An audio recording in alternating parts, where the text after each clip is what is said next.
ان میں نوجوان نسل کی بہت بڑی تعداد. اس وقت میں جو بہت بڑا کام کرنے کی ضرورت ہے وہ ہماری جو نئی نسل ہے, کالجز یونیورسٹیز کے نوجوان ہیں, جس طرح آپ نے کہا پروفیشنلز ہیں, کمپنیوں والے ہیں, بزنس مین ہیں, اس طرح سے یعنی مدارس کے دائرے سے باہر جتنا معاشرے میں جتنی قسم کے لوگ ہیں, سیاستدان ہیں, کرکٹر ہیں, وغیرہ وغیرہ, سب کو جوڑیں, ایسے اپنے اندر وسعت پیدا کریں. آپ کا میسج ایسا ہونا چاہیے جو پورے پاکستان, پوری دنیا کے لوگوں کے لیے ہو. تو اس وجہ سے سب سے پہلی چیز یہ کہ نوجوانوں میں کام کرنے کا جذبہ ہونا چاہیے. دوسری چیز یہ کہ اللہ تعالیٰ نے ایک دن میں آپ کے سامنے آپ کا نامہ اعمال کھول کے رکھ دینا ہے. تو آپ کو اور ہمیں یہ ایک میسج بزرگوں کی زندگی سے ملتا ہے کہ ہم اس نامہ اعمال کو بہتر بنانے کی کوشش کریں کہ اللہ کل قیامت کے دن ہمارے سامنے یہ رکھے تو ہمیں اس پر فخر ہو کہ اللہ کے کچھ نہ کچھ اپنی بساط کے مطابق کوشش کر کے آئے ہیں, اپنے پیچھے ایک صدقہ جاریہ چھوڑ کر آئے ہیں, علم کی بہاریں چھوڑ کر آئے ہیں, اللہ سے لو لگانے والے لوگوں کی تربیت کر کے آئے ہیں, ایک صدقہ جاریہ کسی نہ کسی شکل میں چھوڑ کر آئے ہیں.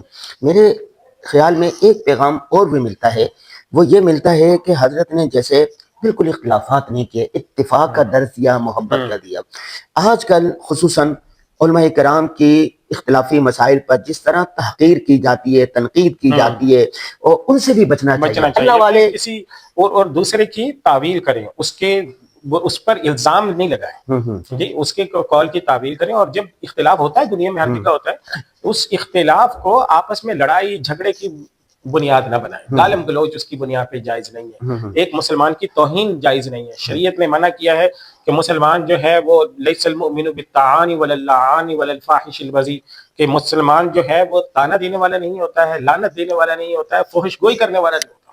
تو ہمارے ہاں فحش گوئی, لعنت, ملامت, طعنے بازی, دوسروں کی بے عزتی کرنا, تحقیر کرنا, توہین کرنا, لیکن العلماء ورثۃ الانبیاء, علماء کرام, جید علماء کرام, اللہ والے انبیاء کے وارث ہیں. اور انبیاء کا کام کیا ہوتا ہے؟ سب کے لیے دامن خوشے رکھنا, اور سب کے لیے دین پلانا, سب کے لیے خیر خواہی چاہنا. تو یہی پیغام ملتا ہے کہ آپ سب کے لیے دروازے کھلے رکھیں, اللہ سے تعلق جوڑیں اور محبتیں بانٹیں.